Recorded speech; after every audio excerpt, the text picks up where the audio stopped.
Hello po sa inyong lahat mga ka-crypto. Ako po si Pinoy Crypto Trader at sa video na ito ay atin pong pag-uusapan ang tungkol sa balitang ito kung saan ang ayon po sa Crypto XX ay sinabi po nila na ang bull run ay paparating na at mukhang ang bull run na ito ay magdudulot sa pag-angat ng presyo sa pag-angat ni Bitcoin sa presyong $100,000 dito sa taong 2024. At ayan, bago po tayo magpatuloy ay nais ko lamang po munang bigyang linaw ang aking disclaimer kung saan ang nilalaman po ng video na ito ay hindi po ito isang financial advice. For education and information purposes lamang po ang layunin nito. Maliban po dito ay nais ko na rin pong magbigay babala na wala pong kahit anumang group chat ang Pinoy Crypto Trader. Ayan, sabi po rito, executives and cryptocurrency industry called the start of a new bull run with a growing number of voices calling for fresh all-time highs for Bitcoin in 2024 above $100,000.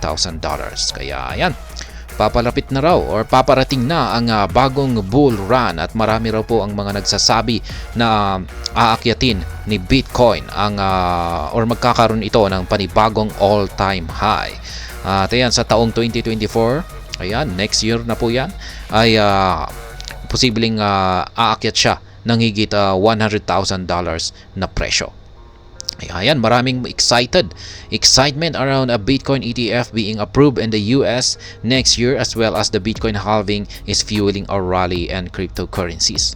Ayan po yung dalawa po yung parang inaabangan dito na magdudulot ng catalyst sa pagsabog ni Bitcoin. Ito po yung Bitcoin ETF na ma-approve dito sa bansang US. Yan po sa sunod na taon yan. Next year na po yan. At syempre, yung Bitcoin halving. Yan yung dalawa talaga na matitindi na nakikita ng karamihan na siyang magpapasabog kay Bitcoin. Many commentators also see the conclusion of the FTX case in the Binance settlement with the US Department of Justice as the resolution of two outstanding issues that were plaguing the market. Kaya ayan, magkakaroon na rin po ng settlement ang dalawang malalaking crypto exchange na si Binance at saka si FTX. Matatapos na po yung problema at magiging maayos na po ulit lahat.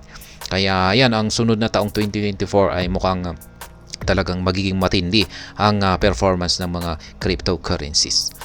Ayan, executives in the cryptocurrency industry called the start of a new bull run with a growing number of voices calling for fresh all-time highs for Bitcoin in 2024 above $100,000.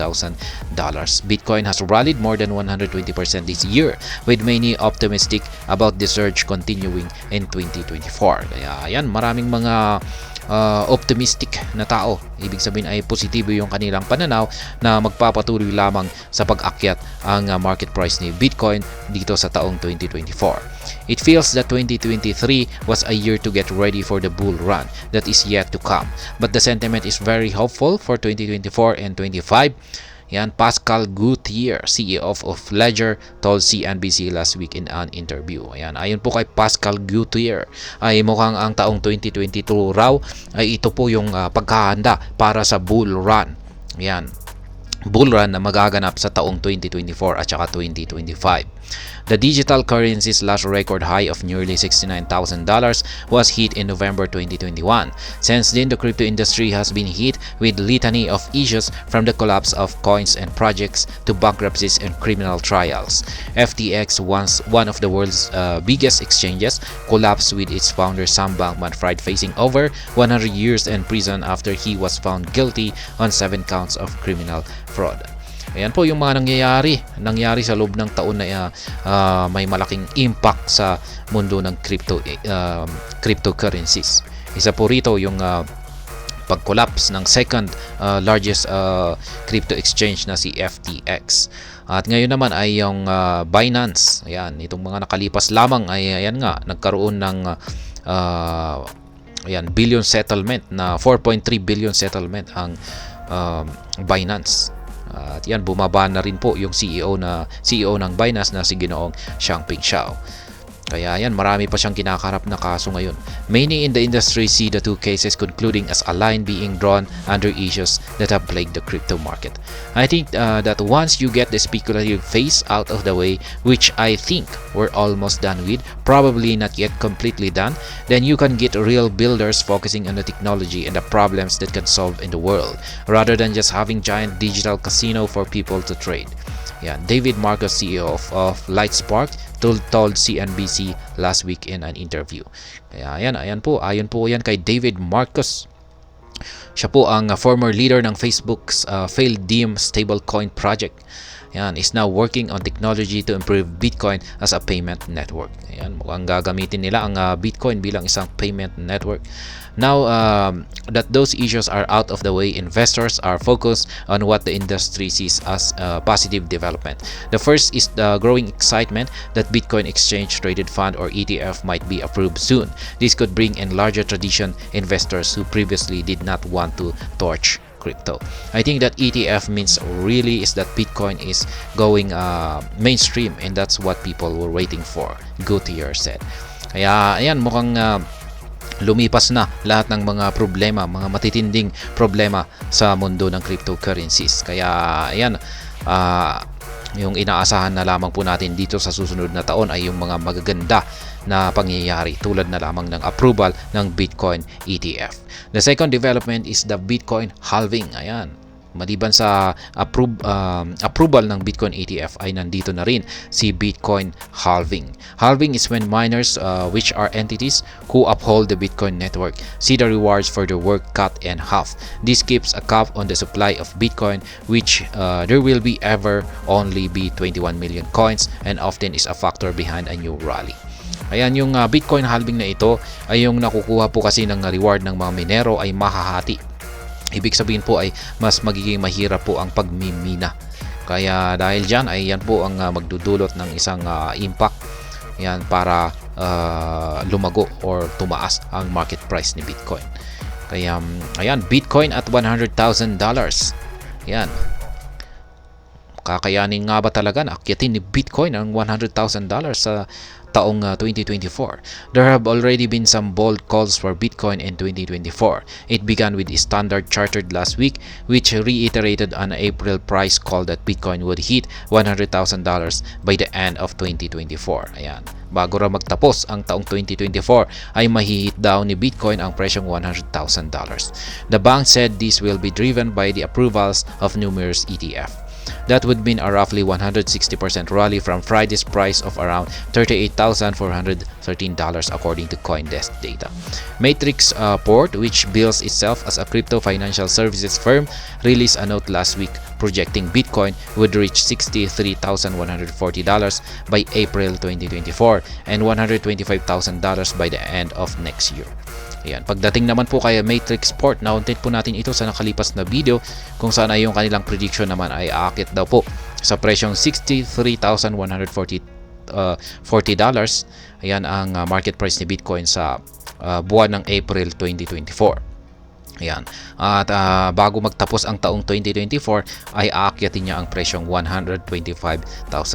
Kaya ayan, halos sa katapusan po ng taon na 2024 ay dyan po talaga siya sasabog ng todo. Ayan, ayon po yan kay Matrix Port. And based on our inflation model, the macro environment is expected to remain robust tailwind for crypto. Another decline in inflation is anticipated, prompting the Federal Reserve to likely initiate interest rate cuts. Yan, ayon po yan kay Matrix Port. Combined with geopolitical cross currents, this healthy dose of monetary support should push Bitcoin to new highs in 2024. Ayan, many commentators see easing monetary policy as supportive for Bitcoin, which is viewed as a risky asset. Meanwhile, some see Bitcoin as a sort of safe haven asset to pour money into times of geopolitical strife. Ayan, totoo po yan. Siyempre, may mga skeptics dito kay Bitcoin at siyempre, may mga optimistic na rin kay Bitcoin. Hindi po natin pwedeng lahat, hindi po talaga lahat. Ayan, when asked if Bitcoin would hit $100,000 in 2024, Gutierrez said maybe, but declined to give a price prediction. What we see is strong fundamentals, he said. Ayan, totoo po yan. Mahirap po talagang mag-predict ng presyo. ng saktong presyo.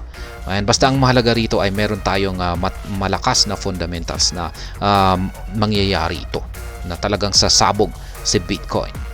Ayer said that the price of Bitcoin is consolidating below a key levels of $38,000, which is bullish for Bitcoin. Once this level is broke, Bitcoin could rally to between $45,000 to $48,000 next, he said. Ayan. However, he warned the rally, which is in large part built on expectations of ETF approval, could fail if the product is rejected by regulators again. Kaya yan, in an all-out ETF rejection could play havoc to this run as well. Hence, definitely something to be mindful of. Yan po yung sinabi niya, kasi kung i-reject daw po ng SEC yung kanilang approval dito sa Bitcoin ETF, ay syempre magkakaroon ito ng hindi magandang impact. Yan, magkakaroon daw ito ng havoc. Ayan, play havoc. Yan, kaya sabi niya dito ay something to be mindful of. Yan, dapat isipin na rin po natin na posible itong magkaroon ng failure. Yan. Kaya ayan yung mga usapan dito ng mga magagaling na mga analyst. Ayan, pagdating dito kay Bitcoin. Basta ang mahalaga, ako po ay sumang-ayon sa sinabi nila na basta ang mahalaga, mahirap po kasing i-predict kung hanggang saan yung presyo na pwedeng akyatin ni Bitcoin. Pagdating po sa mga prediction kung saan ikaw ay maglalabas ng presyo, ay mahirap po talaga yan. Basta ang maganda po rito na basihan natin ay meron po talagang magagandang fundamentals next year. Yan, dito sa paparating na taong 2024 ay meron tayong matitinding mga fundamentals na magaganap. At yan po yung talagang magiging basihan natin sa pagsabog ni Bitcoin. At syempre, yan ay dalawa yung catalyst natin dito. At yan po ulit ay ang approval ng Bitcoin Spot ETF at ang Bitcoin halving. At ayun, hanggang dito na lamang po tayo sa video na ito. Sana po ay inyong nagustuhan ang aking paliwanag dito.